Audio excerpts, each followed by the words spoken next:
I'm probably too optimistic right now, Tom, if I'm being like very honest. Yeah.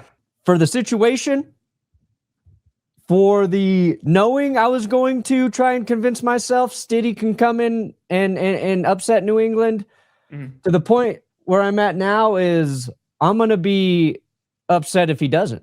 I've already determined he's got the goods. That's fair. Based on a start from 3 years ago, he's got the goods. All right, so let me ask you a question, right?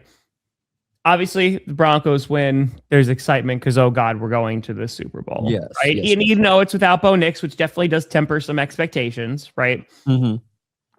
If you're on the other end of it, in which the Patriots win, right? Because Patriots will likely be favored for Sunday. They are. They're there you go. 5.5 point favorites. They're currently the biggest favorite for a road team going into the championship game, I believe. Makes sense. You don't have your starting quarterback, right? Yeah. So would you rather it be a blowout?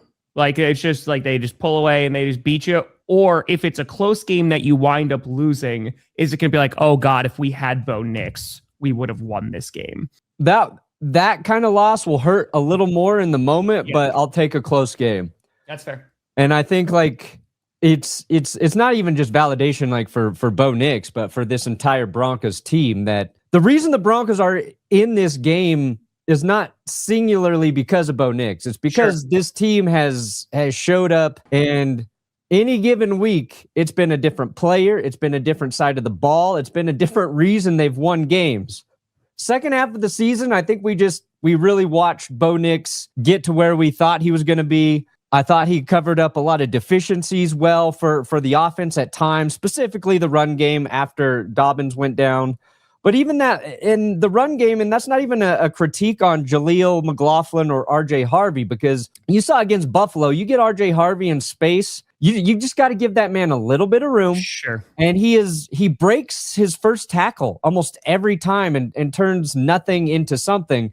He just has a little bit of an issue like running between the tackles. But like I think it's more vindication for the team belonging where they're at, and as long as they keep this game close, I can live with the results. And if they get the win, then God save us all. One thing when I'm trying to put together this Stidham video, and I'm like watching through different games and moments and highlights and things, and against Buffalo, Marvin Mims and Jaquan McMillan, both big performances, big plays. And I knew this, but like looking back through some of those games, they were doing this all season. Like the first time Denver played the Chiefs, big sack in that game comes from a Jaquan McMillan blitz. There was I think against like the Giants game, one of the big receptions at the very end there's Marvin Mims. So like just seeing those guys kind of ball out and do it in key moments for a game where Denver's going to need the best from every player not named Jarrett Stidham as well. Yeah. Like I feel pretty confident about like this team. And I say that as they're going against a very good Patriots team who is as complete a team as, they've played in a while. So it'll be fun. Doesn't guarantee shit, but I went from, oh no, Bo Nix is hurt. Okay, let's rally behind Stidham. Can Stidham actually do it? I think Stidham can do it, not just because of Stidham, but because of everybody else in that locker room and because of Sean Payton. I think like the NFL Network did a good job hyping up Sean Payton this morning, and they were talking about his press conference, his second press conference that same night when Bo Nix first got hurt. And the confidence that Sean immediately illustrated in Jarrett Stidham. And they drew parallels back to when Kurt Warner had to come in for the Rams, and Dick Vermeil immediately showing confidence in his quarterback going into that season. And they have Kurt Warner talking about it. I think it's in America's Game. And Kurt Warner saying, like, I don't know, reflecting if they actually believed in me at the time. Like, but they made me feel like they believed in me.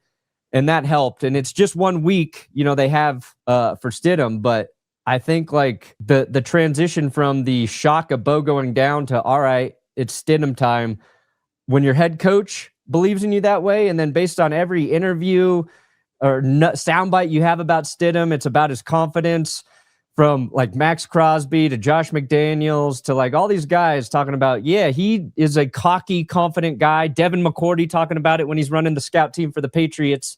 And like, that's all we have to go off of. Yeah. Doesn't mean shit because he hasn't played, real football since the preseason. Yep.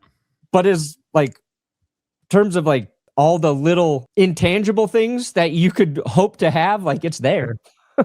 Well, and Lone, you make a good point. That's what we talked about on predictions too, right?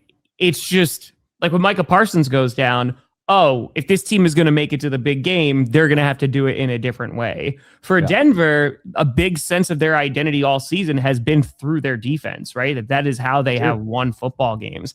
And Drake May has been sacked 10 times in these playoffs in 2 games. Right. And considering Denver can get after the quarterback, like that's your major concern. So on top of that, while the entire, media is running with CJ Stroud completely crapping the bed last week, Drake May has also had multiple turnovers in those 2 weeks. Right. Yeah. And so if Denver is able to do that, the concern that I have with Denver is that they were one-dimensional against one of the worst run defenses last week. And they're going up against a much better run defense this week. And it's like, okay, well, if you can't rely on Bo Nix to make that throw to Marvin Mims at the end, right? Yeah. Or on all those turnovers, then how are you going to move the football against a good defense? And I think that's where my concern is, just because, RJ Harvey, as you mentioned, is J.K. Dobbins back? Like I know that there was like rumors that he could. He looks good at practice this week. That'd be big. Yeah.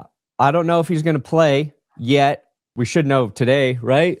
I'd assume you're going to have an idea. But yeah, if they get Dobbins back, that's huge. Yeah. I think like the difference is I don't expect Jarrett Stidham to be Bo Nix in that fourth quarter. No. And I just hope he doesn't have to be. I hope exactly the strength that Stidham might have is maybe just being a little bit more comfortable in the pocket. And the Broncos offensive line has been considered the best offensive line in football for the majority of the season. If they do their job and they protect him, I think he can play a little bit better than Bo from the pocket through the first 3 quarters. Like I'm hoping first 3 quarters, the Broncos have a decent lead. And then it's just, you play very game manager level football in the fourth quarter. Yeah. My fear is if they need some fucking magic then, and I'm not saying Stidham can't do it. I just, they go down a few points, then it's like, like can they rally? Can they score enough points, rally back? I think the bigger concern, and this is like what I've learned just by listening to the local sports talk here in Denver, this is the 3rd time Bo Nix has broken his ankle. Yeah. I think 2nd time for the same ankle, but technically I believe he's broken his ankles 3 times now. I believe he had an ankle surgery last offseason. So that's a little bit of a concern. Roshan, yeah. I mean, we talked about this narrative, right? And it's that the Patriots, there's been talk about their schedule and their list of their opponents all season. But I understand, again, just losing Bo Nix, it makes it less fun for everybody. It makes it less fun for the Broncos. If the Patriots wind up winning, then they're going to still hear the tired excuse of like, well, you beat Jarrett Stidham in the AFC Championship. But they have gone up against like some of the best defenses in the NFL, and then if they wind up going against Seattle in the Super Bowl, then and they wind up winning, then I think that's going to shut a lot of people up. But dude, the Seahawks would have a revenge Super Bowl against the Patriots. If the Broncos get there and got to play the Seahawks, then they have a chance for their revenge Super Bowl against Seattle. I do have the Patriots for the AFC just because I think they just have a significant advantage having their starting quarterback. And I think that they're it's crazy, right? And I just think they're a really balanced team. And my concern, I think the way the Broncos win that game, they get after Drake May, they force turnovers, they're able to sack him, and they just keep it a low scoring game. And they're able to do just enough. Dude, even if they're able to just kick field goals, right? I mean, just you saw that against the Bills. they were able to chip away and just like, all right, field goal. And it made a difference in that game. So you're able to make this like a 17-14 game or even a 14-10 game. Yeah. You're feeling okay. You're doing all right. Yeah, it's tough. All in May. So you're taking the Patriots is what you're saying. I am taking the Patriots, yeah. Cool. Remember when you picked the Bears over the Packers? No, I wanted you to take the Patriots because you keep picking against the Broncos and it keeps working in our favor. So remember when you picked the Bears over the Packers? And I was correct. I might be correct too. You were wrong last week. I was wrong last week. I've gone 500 both weekends. I went 3-3, then I went 2-2, and I was like, if we go 1-1, we go 1-1.